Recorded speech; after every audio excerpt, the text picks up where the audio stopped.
Hello YouTube family, જય શ્રી કૃષ્ણ. કેમ છો બધા? તો જો સવારના વાગી ગયા છે 9 અને આપણે બ્લોગની શરૂઆત કરી દીધી છે. તો પહેલાં તો આપણે નાસ્તો કરી લઈએ. નાસ્તો કરવાનો હજુ બાકી છે. એ કર્યા પછી આપણે ઘરનું બધું કામ બાકી છે એ કરશું. ત્યાં મનસ્વી તો ઉઠી જશે, પછી એને પણ નાસ્તો કરાવી દેશું. તો મનસ્વી ઉઠી ગઈ છે, તો એના માટે આપણે આજે ડ્રાયફ્રૂટ શેક બનાવ્યું છે. તો મનસ્વીને આજે આપણે આપીએ કે પીએ છે કે નહીં, ટ્રાય કરીએ. મોસ્ટલી તો પીએ જ લે છે.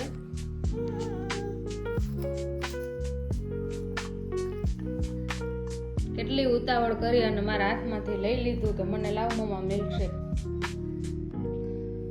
તો જો આપણે નાસ્તો તૈયાર કરી દીધો છે અને હવે આપણે બેસું નાસ્તો કરવા.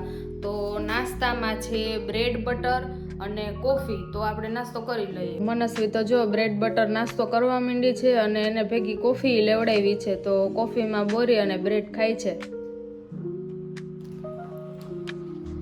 તો જો આપણે બધું કામ કરી અને ફ્રી થઈ ગયા છીએ અને હવે આપણે બપોરની રસોઈ કરવાની છે.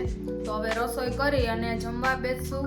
અને પછી આપણે સાંજે આજે મહેમાન આવે છે, તો મહેમાન માટે જે રસોઈ બનાવવાની છે એની બધી વસ્તુઓ લેવા જવાની છે.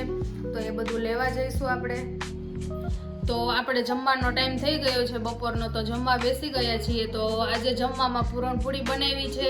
તો મનસ્વીને સ્વીટ વધારે ભાવે છે, તો આપણે કીધું એના માટે પૂરણપૂરી બનાવીએ. તો જો મનસ્વી જમવા બેસી ગઈ છે. તો હવે આપણે જો જમીને ફ્રી થઈ ગયા છીએ અને આપણા ઘરે આજે સાંજે મહેમાન આવવાના છે. તો મહેમાન માટે ફ્રૂટ સલાડ બનાવવાનું છે. તો અત્યારે બનાવવાનું ચાલુ કરી દીધું છે.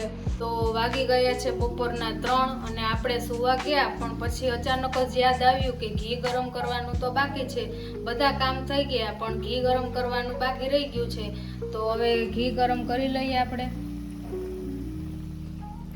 અને મારે તો ઘરનું જ ઘી અને છાશ બંને થઈ જાય છે. દૂધ મારે અહીંયા બધું સરસ આવે છે, એટલે ઘરની છાશ પણ થઈ જાય અને ઘરનું દૂધ પણ થઈ જાય છે. અત્યારે સિટીમાં ગામડા જેવું દૂધ નથી આવતું, પણ મારે તો અહીંયા ગામમાંથી આવે છે દૂધ, ઘર આવ જ છે, એટલે દૂધ તો સારું આવે છે. એટલે છાશ ઘી બધું સરસ થઈ જાય છે. અને મનસ્વી બેન તો અત્યારે સૂઈ ગયા છે, એટલે 2 કલાક તો આરામથી સૂતી રહેશે. તો આપણે પણ થોડુંક રેસ્ટ રહેશે અને જે બી થોડું ઘણું કામ બાકી હોય એ બધું આપણે પતાવી લઈએ. તો જો આપણા ઘરે મહેમાન આવી ગયા છે અને બધા અત્યારે બેઠા છે અને નક્ષ અને મનસ્વી રમે છે ટોયસથી. અને આ બધો ઢગલો કેટલો રમકડાનો કર્યો છે. જમવામાં છે ફ્રૂટ સલાડ અને સેન્ડવિચ. અને મામી અહીંયા નક્ષને રમાડી રહ્યા છે. છોકરાઓને મામી રમાડે છે, તો છોકરાઓ સૂચવાય અમે બધા જમી લઈએ.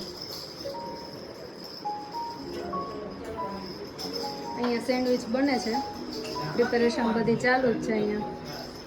હાય કરો અક્ષિતા.